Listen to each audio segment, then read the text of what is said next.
Il enregistre 20 légendes nature. Ben, les gens. 20 légendes. Fuck. Je suis content de ne pas être le seul à avoir fait ce lapsus. Oh, attends, j'ai comme j'ai écarté mes dents, là. Comment ça, t'as écarté tes dents? Comment t'as fait? C'est quoi ton secret? Est-ce que t'as les gencives molles? T'as les gencives malléables, Ça fait pas ça Liliana? des fois que genre, mettons, tu vas comme trop pousser tes dents, puis là, je sens qu'ils sont plus apart. Faut que je les replace. Sont quoi? Plus apart. Nice.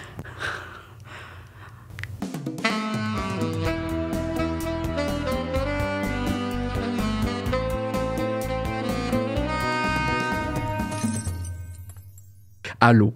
Bonjour tout le monde. Bonjour tout le monde. Si vous saviez ce qui se disait dans ces studios... On peut pas tout vous montrer. Non, on peut pas. C'est un petit peu trop vulnérabilisant, je pense, tu sais. Ben oui, et puis là, Liliana, comme, est pas rendue là dans sa vie. Je suis pas prête encore. Non. Faut qu'on développe un petit peu plus une relation de confiance, là. Fait que démontre, vous avez votre part, genre, de devoir à faire. Il y a un bout de chemin à faire. Genre, les aventuriers, puis les légendes, vous devez, comme, montrer que vous êtes digne de confiance. Puis là, peut-être, Liliana va possiblement, comme, nous partager ses vulnérabilités. Genre, peut-être qu'elle va, genre, se permettre de péter une coche par rapport au capitalisme sur la caméra. On attend ce moment avec tant d'impatience. On sent qu'il est souvent bon. Mais bref. Ouais. Donc, c'est le 10e épisode aujourd'hui. 10e épisode. C'est fou, ça a passé vite. On est rendu déjà dans les double digits. Ouais. Et qui de mieux que célébrer ce milestone que de retrouver, enfin, après 3 épisodes d'absence, 2, 3, une coupe, Rosanne. Rosanne est de retour, everybody. Oui, puis on la reçoit donc à Vin Nature pour parler de Célène et de tous les mystères l'entourant. Oui, puis il y en a une coupe, il y en a une coupe de mystères. Donc, bonne émission. Rosanne!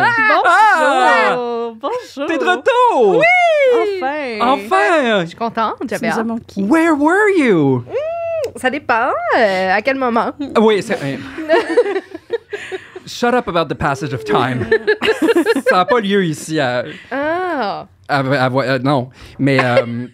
À Vin Nature. À Vin Nature, oui. À Voix et Nature. C'est à cause de Jonathan. Il a encore fait le lapsus tantôt de 20 légendes. Ouais. Pour, du moins, de ce que nos Patreon, puis ben, tout notre public. Toi, pour eux, tu viens de revenir. Pour nous, ça fait un petit moment. Ça fait quelques semaines déjà. Mais on peut le demander. Where were you? Ah! Alors... dans la vraie vie. Dans la vraie vie, oui. Dans la vraie vie, Rosanne était en Afrique. Mais j'en avais parlé même à ce micro-là. C'est vrai? C'est vrai, j'avais oublié qu'on l'avait mentionné. Ouais, j'en avais parlé, mais j'avais pas dit quand est-ce que ça arrivait. C'est vrai. On avait laissé le mystère planer. Alors, c'est là que j'étais. J'étais en République démocratique du Congo. Phénoménal, voilà. Puis, rapidement, veux-tu nous faire un petit résumé? Comment est-ce que tu décrirais ça dans un petit bref lancé? 250 mots, mettons. Aïe, aïe. Ouais, c'est dur à résumer. Ouais. C'est comme... c'est le genre de voyage très compact. Je suis partie avec 3 autres de mes amis de très longue date. On est allé rejoindre un 5e ami qui habite là-bas depuis 6 ans. Donc, on était un peu dans le quotidien, mais c'est ça. C'est le genre de voyage qui est très, très intense, qui est magnifique et difficile. Fait que c'est ça. C'est comme ça que je le décrirais. Je peux en parler pendant des heures, là, mais c'est ça. On a fait beaucoup de choses, on a vu beaucoup de choses, mais j'en retire beaucoup, beaucoup, beaucoup de beauté et d'intensité. Voilà. Ah, très bien dit. Très bien dit, très oui. Bien dit. Ben, on est bien, de toute évidence, très content de ton retour. Ben, je suis très contente de retour. On est content que... Autant à Vin Nature qu'à Voix et Légendes. Oui, effectivement. On est content que Célène soit de retour. Oui, moi aussi, je suis contente. Puis qu'elle soit... Puis elle n'est pas revenue seule. Non! Vous êtes revenus ensemble? Oui, effectivement. Ouais. Mais on va pas tant accuser ça. Ça sera pour un autre épisode, mais ça sera que toi, que Célène. OK. Parce que avec ce départ, on a eu donc accès à des vulnérabilités, des failles dans la façade froide et glaciale de notre moine de la liaison. Tout à fait. Et on va prendre le temps. Ouais, on va prendre le temps de parler de ça. Ouais. Voir ce que tu es capable de nous dire sans trop nous donner de détails. On va venir challenger ça. OK. Ça va être ça, cet épisode. All right. Oui, ben pour commencer, je pense qu'on pourrait commencer quand même par toi, la joueuse, en tant que telle. Mais qu'est-ce que ça t'a fait d'être partie en tant que joueuse, d'avoir quitté l'aventure pendant quelques semaines? Est-ce que c'était facile? Est-ce que c'était un petit peu déroutant, confrontant? La pause, ça t'a fait du bien? Ben, c'était un peu étrange. C'est-à-dire que c'est sûr que vu que je suis partie pour aller en voyage, c'était comme... tu sais, c'est pas comme si j'avais pris une pause puis que j'étais restée chez nous. Fait que c'était comme... ça allait avec laisser ma vie de côté pendant que je partais. Mais ce que j'aime le plus, c'est que depuis que je suis revenue, ben, j'écoute les épisodes dans lesquels je suis pas là. Ouais. Ça, c'est très le fun. Ouais. Parce que là, c'est comme si... Je me sens comme si... Ouais, je pense que c'est ça. Je me sens comme si j'écoutais une série que j'ai vue plusieurs fois, que j'aime beaucoup. Puis que là, tout d'un coup, je trouvais des épisodes que j'avais jamais vus. Je me sens de même. Intéressante allégorie. Ouais, mais ça, c'est... Ouais, fait que ça, c'était très le fun. Parce que petit secret, c'est moi qui fais la modération des chats sur Twitch. Chidou. Oui, c'est ça. Donc, dans les diffusions, je suis là, puis je le vis un peu en même temps que les gens qui l'écoutent pour la première fois. Fait que là, je me retrouvais vraiment comme une spectatrice. C'est ça, exactement. Puis en même temps, c'était tellement beau de voir les petits clins d'œil de mes camarades, de mon nom qui arrivait dans l'histoire. Tout d'un coup, c'était tout excitant. C'était comme si je redécouvrais une nouvelle facette de l'histoire. Puis en même temps, j'ai essayé de me garder le plus de mystère possible jusqu'à le plus tard possible parce que en tant que joueuse, je trouvais ça plus intéressant de vraiment pas savoir ce qui s'était passé pendant que j'étais partie, de connaître juste mon côté de l'histoire parce que... Ben oui, c'est vrai. Oui. Puis entre-temps, de laisser mes amis les personnages me le raconter dans l'histoire. Fait que, voilà. Très bonne idée. Ouais. Et encore une fois, en essayant le plus habilement possible de ne pas divulguer trop d'informations, comment est-ce que tu dirais que Célène a vécu cette séparation du groupe, elle? Comment est-ce que Célène a un peu de faux mots? Honnêtement, j'ai l'impression que pas du tout. Non, hein?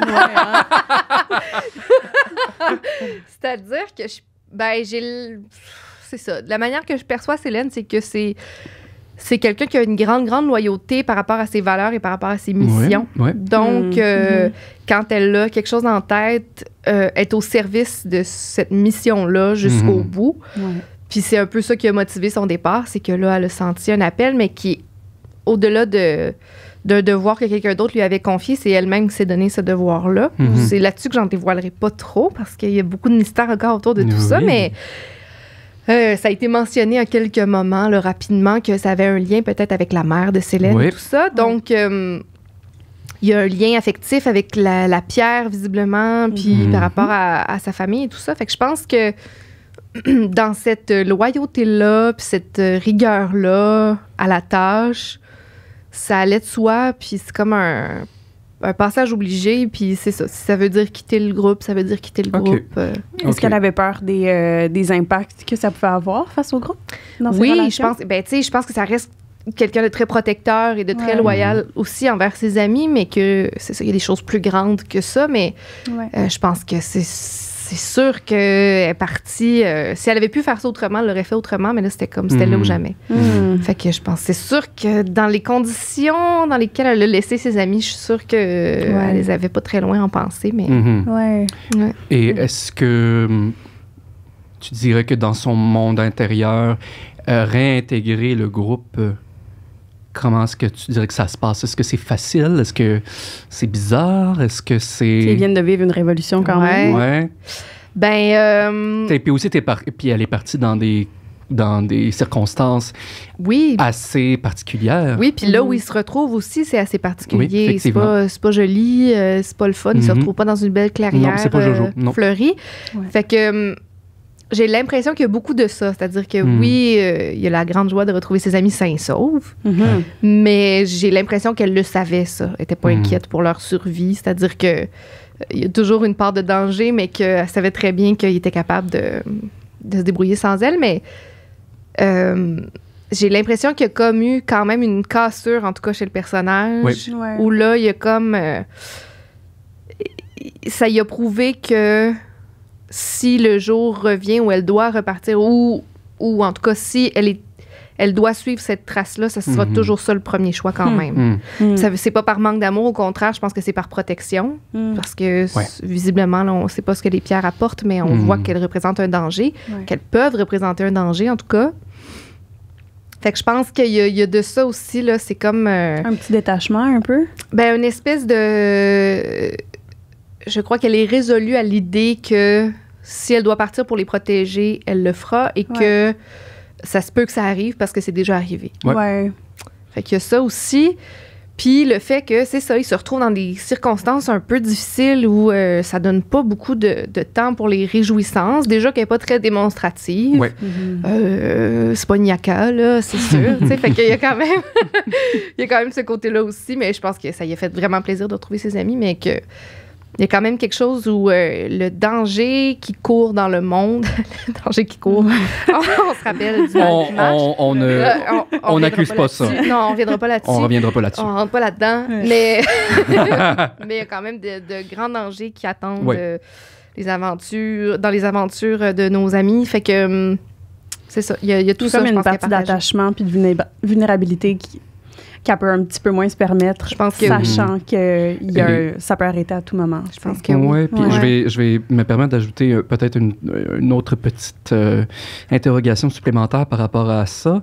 Est-ce que il y aurait aussi, disons, une anxiété d'attachement par rapport à Célène? Est-ce que, mettons, l'attachement qu'elle peut développer envers une personne ou un certain groupe de personnes, pour elle, justement, est-ce que c'est signe de vulnérabilité? Assurément. Je pense que oui. Ouais. Moi, ce qu'il faut savoir, c'est qu'une de mes grandes passions, c'est la psychopop.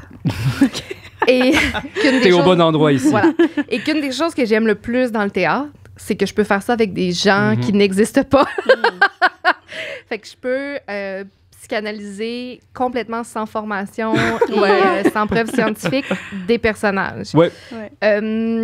Fait que oui, je pense que oui, ça c'est super intéressant. Là, le trouble la peur de l'abandon, donc elle abandonne avant. C'est ça. C'est intéressant, là. C'est le fun à jouer aussi, cette espèce de dualité-là, dans le fait que plus elle se rapproche de ses amis, puis plus elle se sent proche de son groupe, plus la douleur de les perdre va être grande si le cas échéant, tu sais, fait qu'il y a comme tout ça qui est vraiment intéressant.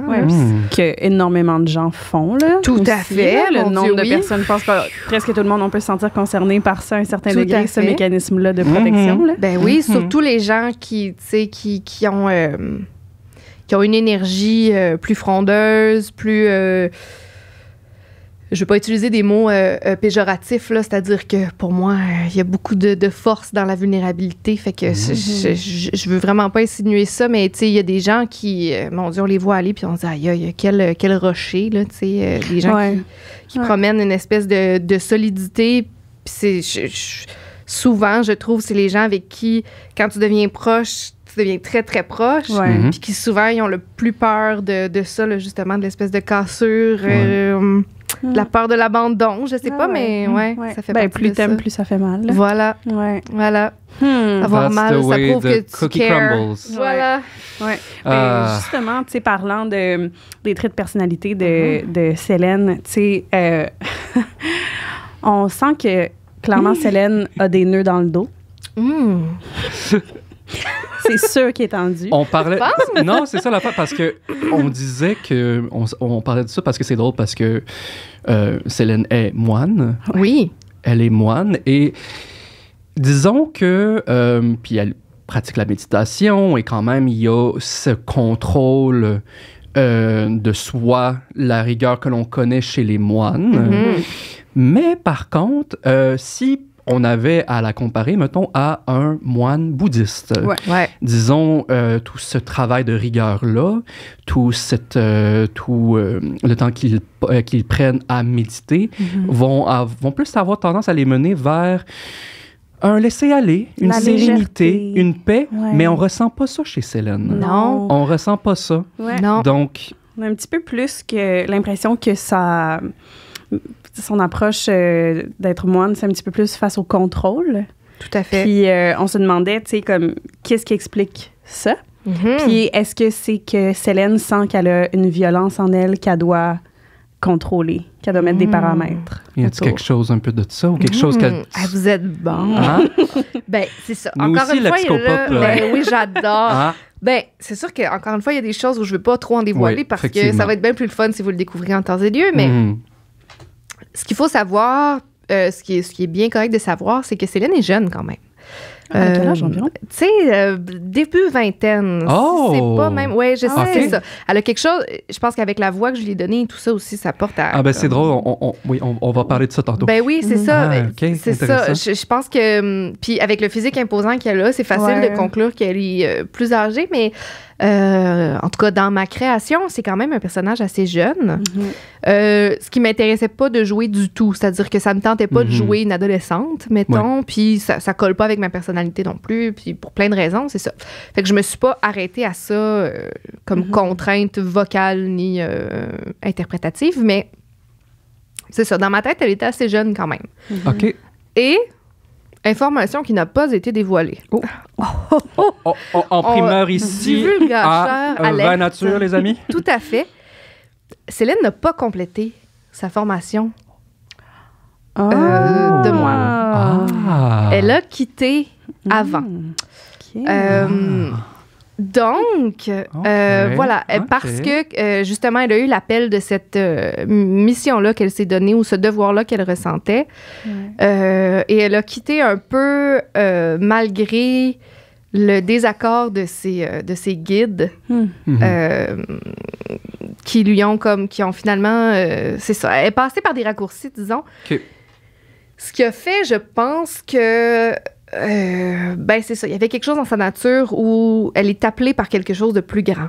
Oui. Donc, comme elle est à l'écoute de ça, il y a quelque chose où elle a les habitudes des moines et effectivement, l'espèce de calme et de centre qu'elle a en elle puis qu'elle est capable d'atteindre. Mais il y a aussi cette fougue qui l'a menée à partir. Fait que je pense que elle n'existe pas sans les deux. OK. Voilà. Voilà. Tu vois, c'est curieux parce que, en plus, je me disais dernièrement, en jouant, avec tout ce qui s'est passé, ça fait longtemps qu'elle n'a pas médité. D'après moi, elle va s'ennuyer de méditer. Je pensais à ça. Mais je me disais, ça doit y manquer. C'est intéressant parce que, en fait, si je prends moi, par exemple, comme exemple... Qui est un moine aussi. Qui est un moine, oui voilà. Bouddhiste de pratique. Tout à fait.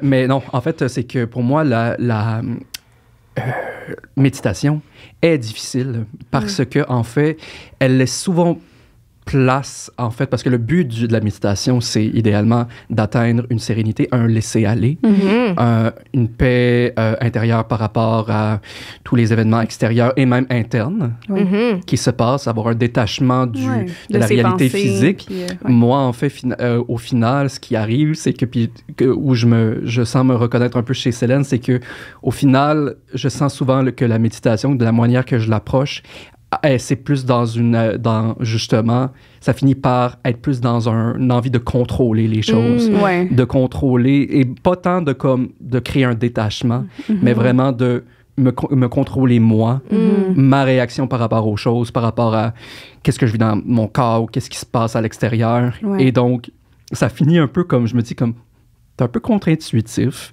un peu contre-productif, mais non, c'est ça, c'est comme quand je vois Célène qui médite, je me reconnais un peu. Elle médite pas, genre... Clairement, elle médite pas, genre... Non, je pense pas. Non. Elle médite comme... Oui, c'est exactement. Tu sais, il y a comme une... Avec une rigueur presque militaire. Oui, c'est ça qu'on disait comme tantôt, là. Oui, puis ben, c'est intéressant, la méditation, parce que pour moi, en tout cas, c'est une tentative de vraiment être en contact avec le moment présent. Absolument. Donc, de vraiment focusser sur comment tu te sens dans le présent, comment tu respires, comment tu es positionné, comment as-tu des douleurs quelque part, tout ça. Ouais. Puis, ce que je trouve difficile dans la vie par rapport à la méditation, c'est que c'est le contact avec le moment présent qui est tellement difficile à atteindre, qui demande un entraînement. Il n'est pas tout le temps le fun, le moment présent. Non seulement il n'est pas le fun, mais pour y arriver, ça demande tellement d'énergie des fois que tu te dis « fuck off », tu sais. Fait que j'ai l'impression qu'il y a de ça aussi chez Célène, c'est que... Puis souvent, ces méditations sont teintées, finalement. Puis elle se met à tomber dans une espèce de...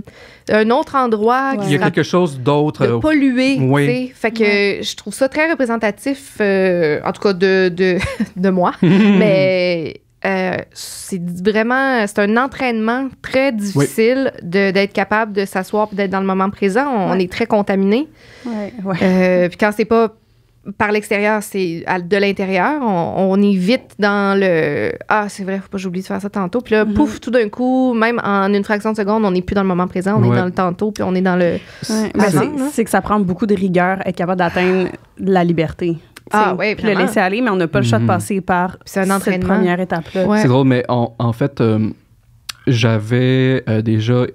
été dans un atelier avec une praticienne de théâtre qui était qui avait beaucoup étudié dans la méditation, surtout la méditation orientale, surtout auprès d'un certain gourou hindouiste, si je ne me trompe pas, il y a un documentaire qui parle de lui et il y a eu une communauté qui s'est formée autour de ses enseignements. Ah oui, son nom était, que je sais je me rappelle plus du titre, mais c'est très intéressant. Puis son nom, c'était Osho.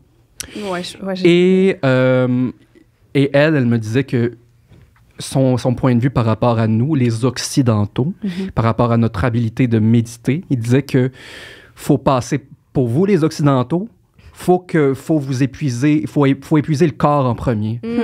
Si on n'épuise pas le corps, vous serez pas capable. Vous êtes juste incapable parce que votre corps porte toute cette agitation-là qui est de ça. Fait pour atteindre cette stabilité-là, ici, faut qu'on s'occupe de celui-là en premier, en fait. Donc, il y a ce qui a laissé lieu à des techniques de méditation très, très extrêmes dont j'ai fait part, qui, effectivement, a pour but de vraiment venir taire toute l'agitation du corps pour essayer ensuite d'atteindre celui de l'esprit. Mais je pense qu'une manière générale dans notre société, ce qu'on peut observer, nous, là, c'est qu'on est très, très... on est tout le temps pressé, mais de manière générale, on bouge pas tant notre corps. Non. Puis c'est pas là qu'on va être... On va pas être productif physiquement. On est une société beaucoup plus productive psychologiquement. Mentalement. Ce qui fait, je pense, qu'on sort pas cette énergie-là de la peau qui est importante de vivre aussi puis d'habiter notre corps. Et comme ça. Oui, et en fait... c'est très logique. Tout à fait. Et d'ailleurs... j'avais lu ça dans un livre, Sapiens, que vous avez peut-être vu passer ça sur une de vos bibliothèques, une de vos étagères, de Yuval... Tentative de nom. On va abandonner. Sapiens, voilà, Sapiens. À voir. Mais oui, ça a été un livre qui a beaucoup fait parler. Oui, effectivement. Et d'ailleurs, dans de cette perspective-là, je veux dire d'un point de vue d'évolution, comment les Homo sapiens ont évolué, je veux dire, notre cerveau et notre corps est encore beaucoup celui d'un chasseur-cueilleur.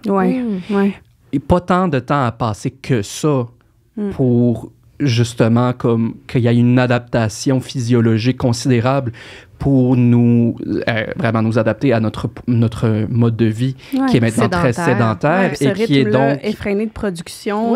Mais au-delà de ça, on a une peur assez phénoménale de l'ennui. Oui. On a, je me souviens plus qui j'entendais dire ça dernièrement, mais on voit l'ennui comme une chose à laquelle il faut remédier le plus rapidement possible. De prendre le temps de s'ennuyer, c'est pas quelque chose qu'on fait. Puis c'est intéressant quand même qu'on parle de ça là, parce que justement, dans le voyage que j'ai fait, la grande différence, c'est que l'accès, on se rend pas compte de... C'est un privilège puis une malédiction en même temps, mais on a un accès extrêmement facile au divertissement. Oui. De toutes sortes. Ouais. Puis par divertissement, j'entends pas nécessairement une activité ou un loisir, mais on est stimulé sans arrêt. Et donc, la place de respiration qu'on a dans notre journée pour s'ennuyer et ne rien faire est presque absent. Il faut le créer. Il faut comme créer un vide parce que sinon, il est rempli constamment. Alors que les gens vivent pas comme ça partout. Et que ça amène de très belles choses d'avoir le temps de s'ennuyer. C'est souvent là que les idées viennent ou que les réflexions sur ce qu'on vit puis la manière de gérer nos émotions. En tout cas, moi, j'y trouve beaucoup de ressources dans cet ennui-là. Absolument, mais, c'est très effrayant. Le nombre de fois depuis les dernières années, tu sais, comme, bien évidemment, tu sais, nous-mêmes, on travaille sur des plateformes en ligne. Tu sais, le projet qu'on vous présente est en ligne. Puis je pense que faut pas nier que c'est une belle plateforme, mais tu sais, en tout cas, depuis l'avenue un peu plus de l'Internet dans nos vies, des réseaux sociaux, de TikTok et tout, ça fait le nombre d'années que ça fait que c'est juste quand je m'assois dans mon lit le soir, que je mets mon sel, que mon alarme est mise, que je le dépose, que je suis comme... tu vois, c'est la première fois que je suis même pas capable de faire ça, moi. Je m'endors avec la télé. Ah ouais? Wow! Mais tu sais... C'est très difficile pour moi d'éteindre toute forme d'écran lorsqu'il vient le temps de se déposer, quoique c'est fortement recommandé, la lumière bleue et tout ça. C'est aussi que c'est d'apprendre à dealer avec l'absence de stimulation égale le retour des pensées. Oui, puis tellement de gens, on prend ces portes-là de divertissement comme de la fuite. Ben oui, tout à fait. Fuir, ben oui. Moi, j'allume la télé parce que sinon, je pense trop puis je suis pas capable de dormir. Voilà. Mais c'est quand même... faut les gérer, là, les pensées. Oui, mais tu sais, ça, c'est des mécanismes énormes qui travaillent contre nous puis qui réussissent parfaitement bien à remplir leur mandat qu'on leur a donné. Tout à fait. Tout à fait. Ben, tu vois, pour revenir à notre belle Célène, il y a quand même quelque chose, je pense, où... Moi, j'étais comme, comment quand je veux ramener ça? De quoi on parle, non? Mais tu sais, je pense que au-delà, même dans un monde où il n'y a pas d'écran, c'est facile d'être occupé par des devoirs, par des missions, des idées, des plans. C'est facile d'être actif là-dedans et c'est plus difficile de se poser puis de faire fi des pensées et tout ça. Fait que je pense qu'elle travaille là-dessus, mais elle n'a pas atteint encore complètement cet état où là, tout disparaît complètement puis elle est souvent interrompue et tout ça. Fait que, voilà, c'est le retour. Le retour à la Célène. Je suis revenue. C'est le cycle interminable. Ben justement, on parlait, depuis le début, on a beaucoup parlé des vulnérabilités de Célène. Et ça a pris un temps avant qu'on ait pu voir ne serait-ce qu'une once de vulnérabilité chez elle. Ce moment est venu à la fin de l'épisode 7. Écoutez, bref, le moment fatidique où Ren a été donc aspiré par cette pierre, où on a vu donc une peur, une panique, une agitation, et elle a même été en mesure de partager cet état de panique à un jeune enfant, ce qui est en soi très vulnérabilisant. Un adulte ou une jeune adulte qui démontre un état de vulnérabilité devant un jeune enfant qui, en plus, est en peur et qui pleure aussi. Et donc, on se demandait, puis on a pu aussi voir aussi un beau moment de vulnérabilité quand, à ton retour avec ta nouvelle amie. Oui! Et où tu as pu partager justement ces tracas par rapport à cette pierre. Et peut-on espérer donc que cet événement soit un déclencheur pour que l'on puisse voir plus de vulnérabilité chez Célène? Et une brèche. Et aussi, outre ce type d'événement-là, y aurait-il autre type d'événement qui pourrait causer une faille dans la façade de Célène? Ben oui, assurément. Tout le monde a ses failles. Mais, ben oui, c'est sûr que là, si je me mets vraiment là, dans un point de vue plus artistique de la comédienne, metteuse en scène, mettons, c'est sûr que dramatiquement, c'est pas intéressant pour moi des personnages qui n'ont pas de failles. Ça l'est rarement pour qui que ce soit. Tous les personnages qu'on voit ont quelque part où il y a une fissure, où ça nous laisse entrer. Sinon, c'est hermétique. Ouais. Donc, il y a des personnages pour qui c'est un peu plus long. Pour Célène, ça a été plus long. Oui. Je dis pas qu'elle n'est pas attachante sans ça, mais il y a quand même quelque chose où, pour que tout d'un coup, on se sente plus proche d'elle, c'est important, ça. Puis c'est le fun à jouer aussi. C'est comme une espèce de soupape où là, on peut laisser aller certaines choses. Mais oui, c'est sûr qu'il y aura d'autres occasions. Je pense que Célène a un rapport de son éducation et de sa fonction et tout ça, de là où elle vient. Elle a un rapport très particulier à l'autorité. Je pense qu'elle la respecte beaucoup sans pour autant que ce soit une limite pour elle. Mais il y avait quelque chose où elle reconnaissait en Reine, je pense, une autorité très saine et très proche des gens. Les gens avaient beaucoup de respect pour lui et tout ça. Je parle au passé parce que je sais pas ce qui arrive avec lui, là. On le saura pas tout de suite, je pense. Pas tout de suite. Pas tout de suite. Mais je me resserre en même temps. Du coin de l'œil. Habilement. Dans ma très grande coupe. Aucune passive agressivité. Non, pas du tout. Mais c'est ça, je pense qu'elle était consciente de l'importance que cet homme-là avait dans sa communauté, pardon. Et de le voir qu'à travers ses mains à elle, d'assister à sa destruction dans les yeux d'un enfant. Il y avait quelque chose aussi où je pense qu'elle elle se voyait probablement dans cet enfant-là aussi. Wow, OK. Assister à cet effondrement-là d'une figure autoritaire. Je ne dirais pas trop. Mais, OK. Oh, c'est ça, ça, voilà. Donc, je pense que c'est surtout ça là, qui a causé cette espèce de brèche-là soudaine. Oui. C'était... elle a aussi un désir de faire le bien le plus possible. C'est pour ça qu'elle est partie de chez elle. C'est pour ça qu'elle est là. Et de sentir que là, malgré ses volontés, il y a quelque chose au-delà d'elle-même qui a causé quelque chose qu'on se doute bien qui n'est pas positif. Là. Je pense que ça a eu un gros impact sur elle, de réaliser que c'est ça, un peu comme Harry Potter. Il a beau avoir un bon cœur puis vouloir beaucoup de bien autour de lui, il cause beaucoup de mal aussi. Fait que je pense que ce danger-là lui a fait peur.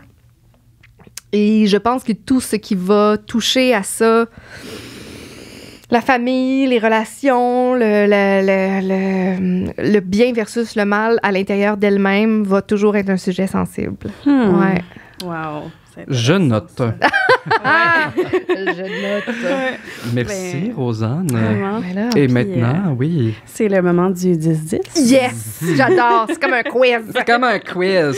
Alors, libre à toi de laisser place à Célène pour répondre. Pas obligé. Pas obligé. OK. C'est libre à toi. Voilà, comment je le c'est file. ça. Ouais.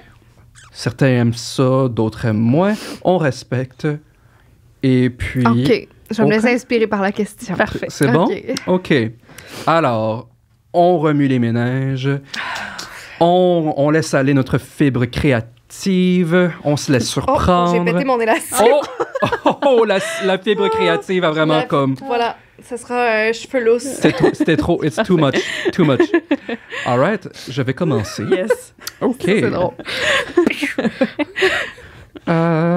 Oui. Alors, qu'est-ce que Célène, dans une autre vie, que ferait-elle, Célène, en tant qu'occupation, en tant que gagne-pain, dans une autre vie, si elle n'était pas moine?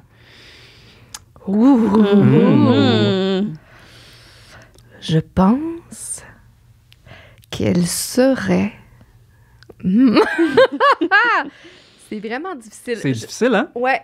Je pense qu'elle aurait suivi les traces de son père. OK. Et qu'elle aurait travaillé le cuir et les peaux. Intéressant, on le savait pas, ça. Ouais. ben oui, c'est ça. Elle tire beaucoup de ses connaissances en nature de son père. Et donc, je pense que ça aurait eu un lien avec ça, d'être beaucoup dans la nature, avec les animaux, de connaître leurs... Les animaux morts ou vivants. Morts ou vivants. Ouais, voilà. C'est un monde où on survit. Taxidermiste? Non, ça, je pense pas. Ça, non. Parfait. Est-ce que Célène croit à l'amour?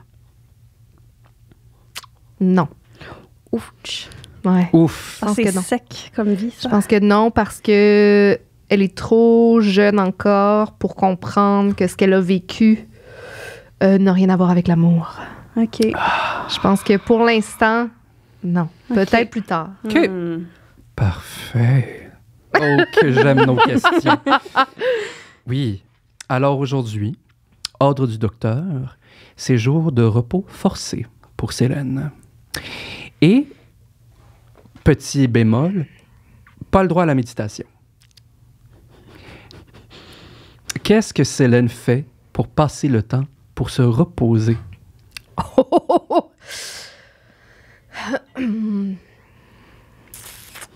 C'est vraiment difficile. Je le sais, je le sais. C'est vraiment contre-intuitif pour elle. J'ai l'impression que elle se rend quelque part dans la nature. OK. Et peut-être se balade. OK. Randonnée. La randonnée. OK, comme un peu tendu tout le long, mais avec écouté l'ordre du docteur. Oui, c'est ça. Okay. Ça la fait un peu chier. Elle sait qu'elle a des affaires à faire, mais elle va y aller. OK. Une petite randonneuse. Ouais. OK. Quel est le péché mignon de Célène?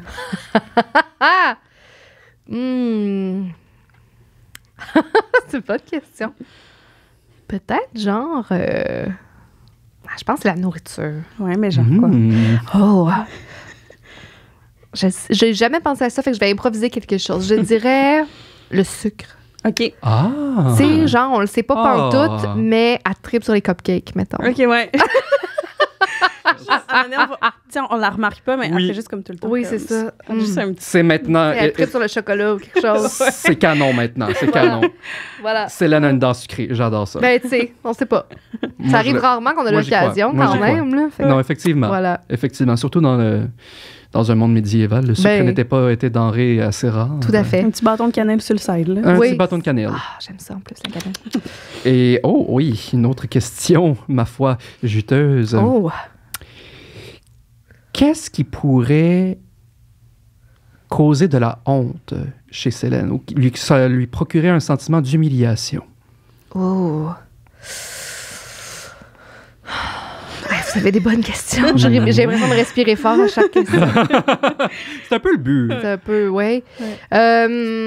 Et ben, je pense que de perdre ses moyens, c'est quelque chose qui n'est pas envisageable pour elle. Mm-hmm. C'est-à-dire, tu sais, si elle avait vécu l'incident avec Ren en plein milieu d'une foule, je pense que le sentiment d'humiliation aurait été très grand. Ouais.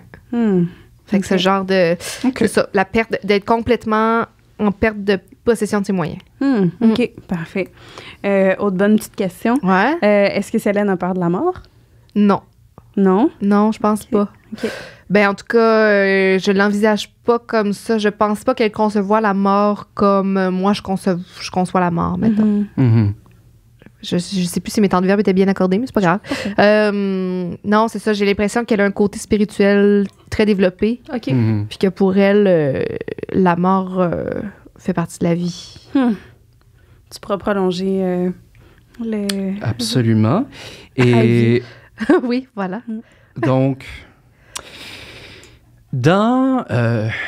parce que tu as quand même répondu non à la question de l'amour, mais quand même, est-ce que pendant toute l'aventure où on a pu voir Célène rencontrer bien des gens, en somme, y a-t-il eu une rencontre qui a peut-être potentiellement réveillé quelque chose chez Célène, de l'ordre pas nécessairement romantique, mais tu remets en question certaines choses chez moi. Une attirance quelconque. Une attirance, non,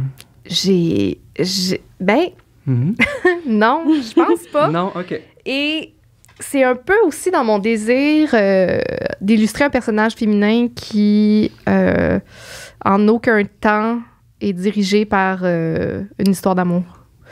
Parce que, mon Dieu, qu'on en voit beaucoup. Puis que j'ai pas envie que ça vienne teinter quelque décision que ce soit. C'est-à-dire que pour moi, elle a des enjeux bien assez complexes et complets pour pas que ce soit quelque chose qui manque. Ces failles, elles seront pas là. Elles seront pas dans les yeux de quelqu'un d'autre. Elles seront pas... j'ai une espèce de désir de m'éloigner de ça pour plein de raisons, mais surtout parce que c'est un personnage féminin. Puis que c'est ça. C'est comme... pour moi, c'est comme un... on tombe souvent là-dedans. Merci. Ça mérite ça. Ça mérite ça. Mais on tombe souvent là-dedans, tu sais, il y a beaucoup de... Puis c'est pas que c'est pas intéressant, puis je veux dire, elle pourrait tomber en amour avec une fille, là, c'est pas ça, c'est pas le patriarcat que je dénonce, c'est le fait que moi, ça m'intéresse pas nécessairement de jouer ça. Ben, c'est que la plupart des personnages féminins qu'on voit interpréter, leur mission, c'est l'amour. Ouais. Oui. C'est ça. Puis même quand c'est pas ça la mission, finalement, en cours de route, le meilleur ami devient le chum, qu'on le savait depuis le début, tu sais, que tu sais, tout le long, c'était son ami, mais on se disait bien que les deux étaient inadéquats, fait qu'ils allaient bien finir par être ensemble, tu sais, que même quand c'est des personnages qui ont beaucoup de travers, ben là, tout d'un coup, ça devient attachant parce qu'ils tombent en amour, tu sais, fait que je suis comme, fuck off l'amour. Fuck off l'amour. Est-ce que Céline a une phobie ou une peur irrationnelle quelconque? Ah, c'est intéressant.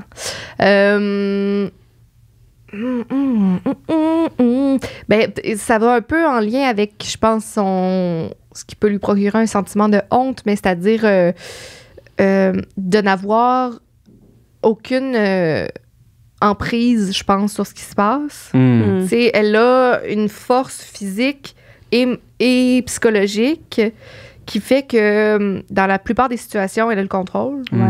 Pas nécessairement sur les autres ou sur le plan d'action, mais sur elle-même, sur... c'est ça. Elle perd rarement le contrôle. Donc, je pense que sa peur irrationnelle, c'est comme, mettons que la planète soit tout en feu. Elle n'aurait pas trippé, là. Quelque chose qui vraiment dépasse tout... OK. Tu sais, c'est ça, là. Quelque chose sur lequel sa personne n'a aucune emprise. OK, parfait. Je pense. Ouais. Et maintenant. OK, ça, on l'a dit tantôt. En fait, je pense que... ça a commencé comme étant une question, puis... on en a parlé. Ouais, l'aliment préféré. Maintenant c'est le sucre. Ben, je pense que oui. Quelque chose de sucré. Moi, j'aime ça. On dirait que ça me tente. Ben oui. Tu sais, chocolat, là. Chocolat blanc. Ça, par contre, ça va nécessiter que je sorte quelque chose que j'aille sur notre réseau social. À moins que tu connaisses tout par cœur. Parce que cette question, c'est... Ma dernière question, c'est quelle est sa saison préférée? Mais pas saison humaine, là. Ouais. OK. Si tu veux, tu peux prendre l'équivalent de nos saisons à nous, puis je vais aller nous chercher l'équivalent de Navis. Je connais pas tout par cœur, mais je les ai pas loin parce que je me suis fait des notes. Et qui sont organisés nos joueurs et joueuses. Écoute. Ben, ils ont ça dans leurs notes. C'est que moi, j'ai un peu fait le même travail que quand je m'attelle à un rôle au théâtre, mettons. Fait que j'ai fait un document, j'ai une tablette que j'aime beaucoup, beaucoup, beaucoup, qui me permet d'écrire dessus, tout ça. Fait que je me suis fait vraiment un document complet pour Célène, avec les informations que j'avais dans le folklore de Célène et sur l'univers dans lequel on joue. Je les ai. Bon, OK. Il m'a battu. J'avais juste pas parlé. Okay, pour rapidité. Merci. J'hésite. Parce que j'ai l'impression qu'il y a comme deux côtés là-dedans. OK. J'ai l'impression qu'avant, quand elle était plus jeune, elle préférait les mois d'été. Donc, les mois plus chauds où la nature était vraiment à son plein potentiel, où elle pouvait sortir à tout moment et tout ça. Puis qu'en vieillissant, c'est plutôt vers l'automne. Fait qu'avant que ça devienne trop difficile avec les grands froids et tout ça, mais que Donc, Thanatov. Ça, je sais que l'équivalent de Navis de l'automne, c'est pas mal Thanatov. C'est ça. Et l'hiver, c'est pas mal Ferruaire. Donc, toi, c'était les mois d'été. Et c'est Sirius. Oui, oui. Sirius l'été. Donc, mais autrefois Sirius, maintenant Thanatov. Je pense que oui. Ouais. Thanatov ou Grisâmbre. Ouais. Un mélange des deux, je pense. Là, dans une espèce de... l'équivalent de nos saisons d'automne, où on est comme dans un entre-deux saisons, où les choses changent, se refroidissent un peu. Ah, OK. Fait que ça serait un... OK. Alors, ça serait Seft. Donc, parce que c'est l'été. Ça, c'est le mois de l'été qui transite vers l'automne. Voilà. Ça serait plus ça? Oui, dans ces eaux-là. Wow. Ben good job. C'était ton 10. C'était pas si mal. T'as réussi. On le sait que c'est tough. On sait que c'est tough, mais en même temps... On fait exprès. Ouais. C'est correct. C'est bien mérité. OK, mais on a d'autres questions difficiles qui s'en viennent par contre. On va continuer ce deuxième segment en approchant un petit peu plus l'aspect de culpabilité chez Célène. Tout d'abord, la première question, c'est est-ce que Célène se sent personnellement coupable de ce qui est arrivé à Rennes avec la pierre? Ah, tout à fait. Ouais. Ah oui, assurément. Est-ce que c'est parce que est vraiment un petit peu coupable ou c'est juste comme je suis coupable, mais même si c'était pas tant ma faute? Ben, je pense qu'elle... ce que tu peux dire. Ouais, c'est ça. Ben, tu sais, je pense qu'elle elle est consciente là, que elle n'a rien fait de volontaire. Ouais. Son intention n'a jamais été de faire disparaître Rennes. Ouais. Mais elle sait que le fait qu'elle se soit intéressée à cette pierre-là a mené à ça. Fait que c'est sûr que oui, il y a beaucoup de culpabilité par rapport à ça, puis c'est de la culpabilité qui vient d'ailleurs aussi, puis qui a été éveillée par cet incident-là. Ouais. Donc oui. Donc encore une fois, un textbook case de comme Harry Potter qui se sent coupable parce qu'il s'attire le malheur malgré lui. Exactement, voilà. Ouais. Voilà. Et est-ce que... Encore dans l'angle de la culpabilité, parce qu'on a pu constater, après ton départ, à quel point Valérie était surprenamment très dépendante de Célène. Ben oui, fatigante. Il a créé, donc ton départ a créé une énorme angoisse de séparation. Et est-ce que Célène a eu un moment dans son départ où elle a considéré Valérie dans tout ça. Qu'est-ce que son départ causerait pour elle? Ben oui et non, je pense. C'est-à-dire que Célène, Valérie et Yaka sont très proches depuis le début. On avait fait notre Game Zero ensemble aussi. Puis c'est venu assez rapidement pour nous que les trois personnages sont devenus très fusionnels. On est très opposés, les trois. Donc, il y a quelque chose où on se complète parfaitement dans nos forces. Ben, parfaitement, presque. En tout cas. Mais, donc, c'est vraiment un trio qui a été très rapidement soudé. Donc, je pense que, oui, c'est sûr qu'elle y a pensé en partant, mais je reviens au fait que j'ai l'impression qu'elle suit quelque chose de beaucoup plus grand que ça. Beaucoup plus grand qu'elle. Et que, au-delà de tout ça, elle a un désir de les protéger. Et surtout avec ce qui est arrivé avec Rennes, elle avait l'impression, je pense, que peut-être qu'elle était une source de danger elle-même pour les gens qui l'entourent. Donc, il y avait comme un besoin de partir, de s'éloigner, de faire le ménage là-dedans, puis de revenir. J'ai peut-être un petit peu quand même l'impression, mais peut-être que j'ai tort, mais que... Valérie est peut-être un petit peu plus dépendante de Célène que Célène peut l'être d'elle. Puis juste aussi, de par défaut, comment Célène doit se protéger dans ses émotions. Oui, je pense que oui. Je pense que Valérie, du moins par rapport à Célène et probablement Yaka aussi, Valérie a comme développé un peu l'aspect contraire du trouble de l'attachement, c'est-à-dire la peur de l'attachement. La peur de l'attachement, effectivement. Comme Valérie, c'est plus... Valérie, c'est plus l'anxiété de la séparation. Et Célène, c'est plus la peur de l'attachement. Exactement. Puis, en fait, c'est drôle parce qu'on parlait de ça, en fait. Puis, parce que j'aimerais revenir à ça parce que tu nous as mentionné en primeur que Célène était quand même jeune. Ouais. mais c'est ça, et que malgré elle semble plus vieille par non seulement son caractère, mais aussi c'est que c'est beaucoup en contraste avec les autres aussi. Parce que quand on y pense, les rescapés de Lox, il y a beaucoup d'enfants. Ils sont jeunes. Vous êtes une bande de jeunes. Pas juste jeunes d'âge, mais aussi, si on prend Yaka qui quand même est plus âgé, quand même très extravagant, très impulsif, difficile à contenir. Valérie... jeune, ben oui, très jeune. Léoniril, jeune. Ivy... La petite cocotte plus réservée. Puis on disait que vraiment, dans le groupe, ceux qui incarnent le plus l'autorité, ou disons comme une expérience plus adulte, c'est vraiment Célène et Cassius. Ouais. Et j'étais comme... Et c'est drôle parce que au début, j'étais comme, Célène, c'est la maman, puis Cassius, c'est le papa. Là, j'étais juste comme, attends. Ouais. C'est plus le contraire. Ouais. C'est plus le contraire. Ouais. Comme il y a chez Célène, c'est quelque chose moi, je vois le père militaire. Le père militaire qui est comme, qui a pas peur de sacrer des baffes, comme mettons, si on pense à ce qui s'est passé avec Léoniril. Hey, toi, tu te calmes. Ouais, puis c'est aussi qu'elle a pas ce réel lien de parental-là. Donc, c'est sûr qu'elle s'en permet. Elle n'a pas de pédagogie à faire. Mais oui, mais tu sais, ça, je pense que elle pourrait être la plus jeune de la gang puis avoir quand même cette énergie-là. Oui, effectivement. Moi, j'ai vécu ça toute ma vie, là, dans mes groupes d'amis, en général.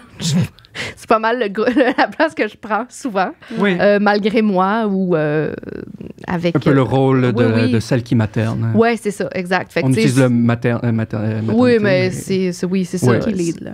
Oui, ou en tout cas, qui a cette tendance-là à aimer ça aussi comme rôle. Je pense qu'on prend la place qu'on décide de prendre. Mais... il y a ça chez Célène, malgré son âge, vraiment. Je pense qu'elle aurait vraiment pu être dans les plus jeunes puis avoir quand même cette place-là. Absolument. Mais pour revenir à Valérie, oui, c'est sûr que je pense que c'est vraiment pas une question d'affection. C'est-à-dire que Célène affectionne beaucoup ses camarades. Ça, j'ai aucun doute là-dessus, mais c'est sûr qu'il y a quelque chose dans la vulnérabilité, justement, on revient souvent à ça, où dans leur voyage précédent, Valérie a eu plusieurs moments où elle a dû ou où elle a accepté de montrer une grande vulnérabilité, ce que Célène n'a pas vraiment eu à faire en échange. Les moments où elle a choisi de le faire, c'était par choix plutôt que par obligation. Tandis que là, on commence à apprendre des choses aussi sur Valérie qui nous montrent que des fois, elle a comme pas le choix, puis on tombe en état de crise. Donc, il y a un peu ça aussi, c'est que Célène va toujours en donner le moins possible. Mais quand elle va sentir que c'est le bon moment et tout ça, elle va en dévoiler un peu plus. Mais il y a quand même quelque chose où, dans la relation, Valérie en a dévoilé beaucoup plus à Célène que l'inverse. Puis, par rapport à cette position-là que Célène adopte, un petit peu plus de personnes responsables ou qui reçoit ou qui prend sur elle ou qui materne un peu plus, là, si on prend le terme maternité. Qui gère. Tu sais. Est-ce que Célène, et à toi de voir à quel point tu peux en parler, mais est-ce que Célène, sans nous dire, qu'est-ce qui est arrivé? Est-ce que tu crois que Célène prend ce rôle-là aussi face à sa mère, face au crime de sa mère? Est-ce qu'elle prend ce rôle-là? Parce qu'on sait que Célène... non, c'est ça l'affaire. Ouais, on sait que elle voulait aller vers la prison de Tolfel pour voir si peut-être... Peut-être qu'il est agent de correction là-bas. Peut-être. Donc, elle était secrétaire. Donc, on peut en déduire que la mère à Célène a fait des choses pas correctes. On peut en déduire que Célène. On peut en déduire que Célène s'attend à trouver sa mère dans des endroits pas le fun. Ça, c'est sûr. Ça, c'est dit. Et c'est ça. Effectivement, ça a été dit. Tu sais, elle cherche sa mère, puis elle sait pas où est-ce qu'elle est. Et visiblement, elle la cherche à des endroits pas jojo. Donc, elle s'attend au pire de la part de sa mère. Exact. Donc, oui, très intéressant ta question. psychopop. Psychopop. Ouais, forcément. Je pense que c'est déjà, de par son apparence physique aussi et de par son éducation, je pense que c'est déjà des traits de personnalité qu'elle avait, Célène, depuis jeune, tu sais. Puis je pense pas que c'était la meilleure pour se faire des amis. Elle a toujours été discrète. Elle a toujours... C'est ça. Elle avait quand même une place... de maturité, disons. Là, ça, je suis sûre. Ouais. Mais effectivement, on peut déduire que depuis un bon bout de temps, ça allait moins bien à la maison. Et je pense que dans la vraie vie, comme dans la fiction, il y a quelque chose où à partir du moment où une figure d'autorité se désagrège, il y a une partie de la naïveté de l'enfance qui disparaît. Donc, ça peut s'illustrer de plusieurs façons, mais il y a quelque chose qui se brise et qui n'est pas réparable, qui est irréversible. Un peu comme... j'aime bien l'image des bâtons fluorescents, des glow sticks, qu'une fois que tu le brises, il est brisé, puis la lumière est là. Elle a un moment, puis après... Elle ne peut pas redisparaître. Oui, c'est ça. Donc, c'est un peu ça que j'imagine aussi. Donc, à ce point-là, je ne sais pas, parce que son père a été très présent, puis elle a encore un beau lien avec lui. On n'en a pas appris beaucoup, mais elle n'a pas de... C'est ça, il n'y a pas d'ambiguïté vraiment par rapport à son lien paternel, mais définitivement, il y a quelque chose chez elle qui a pris cette place-là assez rapidement. Oui, qui a dû jouer le rôle de maman un peu plus jeune. Donc, donc, il y a clairement un sentiment de responsabilité. Puis, est-ce que... encore dans cet angle-là de culpabilité, est-ce que potentiellement Célène se sent coupable de ce qui est des agissements de sa mère? Est-ce qu'elle sent que elle aurait pu contenir ça ou... Je pense que oui, en même temps, sans trop en dévoiler. On lui a pas laissé vraiment l'opportunité de le faire non plus. Elle a été gardée plutôt dans l'ombre. Mais oui, je pense que c'est un sentiment qui vient avec n'importe quel événement difficile. J'ai l'impression que le sentiment de culpabilité est souvent dans les premiers qui fait surface parce que... qu'est-ce que j'aurais pu faire? C'est ça. Fait que ça, je pense que c'est inévitable, malheureusement. Rosanne, félicitations. Tu as réussi à naviguer toutes nos questions vraiment difficiles sans trop en dévoiler. Yes, good job. Comme on sait à quel point c'est difficile, mais comme on sait que vous êtes capable. J'ai chaud quand même. Mon élastique a pété. Bravo, ton élastique a pété. C'était beaucoup. C'est ça, c'était beaucoup. Alors, ceci conclut notre petite émission, merci Rosanne. Merci, on est content de te revoir. Je suis content d'être de retour dans le groupe avec toi. Tout à fait. Et donc, on vous revoit la semaine prochaine avec cette fois-ci... Catherine, enfin, pour de vrai. Je pense que ça fait 2-3 semaines. Oui, effectivement, mais comme... Là, ça va être vrai. Vous allez voir. Il va y avoir... On a du beau contenu qui s'en vient pour vous, all right? Vraiment. Alors, prenez soin de vous, aventuriers, légendes. Merci. Merci à toi. Merci. On chine dessus avec notre son. Oh my God, il me reste des gouttes. On chine avec ton son. Je dois vraiment aller à la toilette. Inclus ça dans moi aussi, faut que j'aille... Oui, moi aussi. Ouch! Bon, ben puisque tout le monde s'en va, merci tout le monde d'avoir écouté l'épisode. OK, c'est super. Bye! On vous retrouve la semaine prochaine. Prenez soin de vous. Gros bisous.